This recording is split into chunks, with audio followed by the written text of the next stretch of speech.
Hi all, welcome to honey issue channel. ఈరోజు pizza చూద్దాం. Pizza base బయట మార్కెట్లో దొరుకుతుంది. అట్లాంటి పిజ్జా బేస్ని ఒకటి తీసుకొని దానిపై ఒక ఫోర్క్తో చిన్న చిన్న హోల్స్ని మొత్తం పిజ్జా మొత్తం చేసుకోవాలి. బేస్ మొత్తం చేసుకున్నాక దానిపైన పిజ్జా టాపింగ్ క్రీమ్ని యాడ్ చేశాను. పిజ్జా టాపింగ్ క్రీమ్ యాడ్ చేశాక ఫుల్గా యాడ్ చేసుకోవాలి. ఫుల్గా యాడ్ చేసుకున్నాక తరిగిన క్యాప్సికమ్ పీసెస్, ఇంకా ఆనియన్ పీసెస్, టమాటా పీసెస్ని యాడ్ చేసుకున్నాను. యాడ్ చేసుకున్నాక పైన చీజ్ని యాడ్ చేశాను. చీజ్ని తురుముకున్నాను, అంటే ముక్కలుగా దొరికింది, దాన్ని యాడ్ చేసుకున్నాను.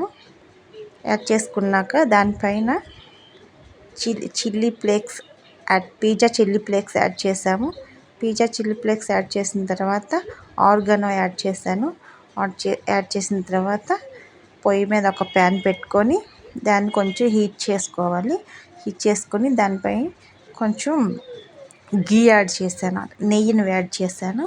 నెయ్యిని యాడ్ చేశాక ఈ పిజ్జాని అందులో పెట్టుకొని ఒక 5 minutes గ్యాస్ సిమ్లో పెట్టుకొని దాన్ని బేక్ చేసుకోవాలి.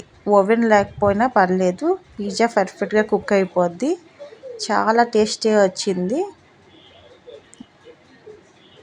మీరు కూడా ఇంటి దగ్గర ట్రై చేయండి.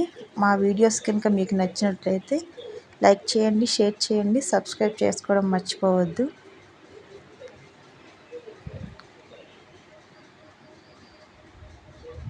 ఇంకా మూత పెట్టేసుకున్నాక పిజ్జా రెడీ అయిపోయింది.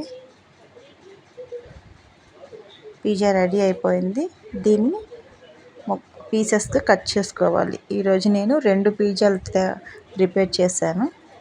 చాలా టేస్టీగా వచ్చాయి. చూసారు.